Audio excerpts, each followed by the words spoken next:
Hello everyone, it's Sean from Sean's Toy Room, and I'm here to open up the MOTU Origins figures. MegaConstrux figures. The interesting thing is they have a nice little pull tab here, which allows you to actually open the entire plastic bubble, allegedly, without damaging the card back too much. I mean, you got the figure out already. Let's see here, though. Alright, I may have to get the scissors after all. It opened up the one edge anyway to get the figure out. So I got the card back out, mostly undamaged, including the Evil-Lyn stip end. The colored instructions here. If the figure ever comes apart, you can figure out exactly how to put it together, how to put together her staff, and put her on the base. So we'll see if that works. Try to emulate the base as much as possible. I mean the picture on the instructions, right? And put her on the... So I'll be right back. Alright, so there we go. There is Evil-Lyn herself. Picture. Get a picture of her up against the card back. Don't worry, I'll crop it later. Then I'll move on to Faker. We'll do that 5 times more, and we'll have 6 figures open, and then we'll see if they fit on the MegaConstrux shelf. Alright, so here we go. Here is the Faker figure, and you see how I've taped their name. Yes, I covered up most of the card ripping by taping their name cardboard section in the appropriate place. So there are 2 figures. So now we move on to Fisto, and let's see how many times it takes before I can open it without damaging the card back and having to cover it up. Alright, here we go. So there is Fisto. He's all set. He's got his picture. Now, the good thing about taking that picture, I wasn't zoomed in that much, is I'll be able to separate it out into the 2 figures. And the card back was relatively undamaged, except for down there, which seems to be a common place. So now we move on to Stinkor. There's Stinkor. Now, I know I'm trying my best, but every time it just tears there.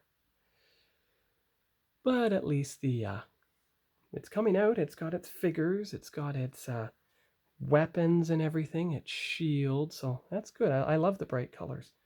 And I love the fact that every single one of these figures, especially the ones with more human-shaped feet, can actually fit in 24 scale model cars. So only 2 more. All right, so here we go. Here is Stratos.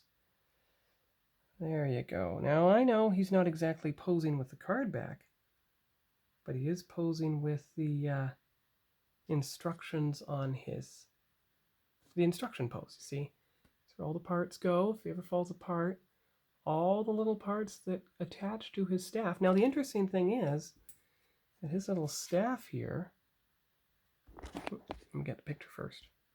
His little staff, this thing, actually slides up and down. Focus. It actually slides up and down the staff, so that's fun. But I might as well tape this to the card back like I did. So there's Tila in her full snake dress getup and snake staff. Once I put her on the shelf next to the original one, we'll see how similar and or different they are. There's the picture. If I didn't get it, there's the picture of Stratos, so that's good. So all 6 figures are out now. Take away the... Oh, yes, right. Can I get wide enough back? There's the thumbnail.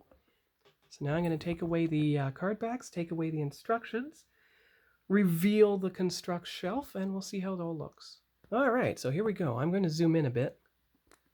So there's the comparison between the 3-set Faker and the individual Faker. You can see how he has a pattern, how he doesn't have an axe, he has a shield instead.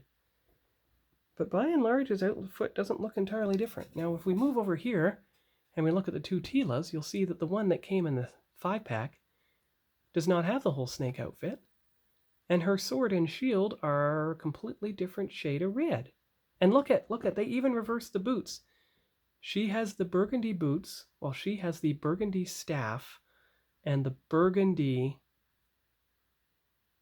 shield. So it seems to me if I'm going to do a slight switch, even though it didn't come that way. There, that's better. She's got her matching accessories now. And there is her picture. And then, of course, you have to have the faker comparison picture. So now we're going to put them up on their shelf. Not the bottom two shelves of the vehicles, no. The top shelf. And I'm going to zoom out again.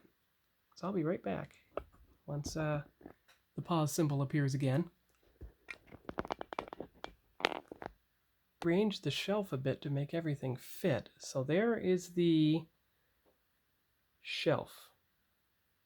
The MOTU MegaConstrux shelf as it stands now. And let me turn on the flash for a moment. Take another photo with that. And we'll see how it goes. So that's all for now for the MOTU MegaConstrux. As you can see here, the remaining sets are basically vehicles, land shark. Actually, why don't I segue into showing you what those sets consist of. Be right back. All right, here we go. It's hard to get everything even zoomed out into one picture. Well, actually, wait a minute. I could probably stand on the chair. Give me 1 second. All right, here we go. From high above.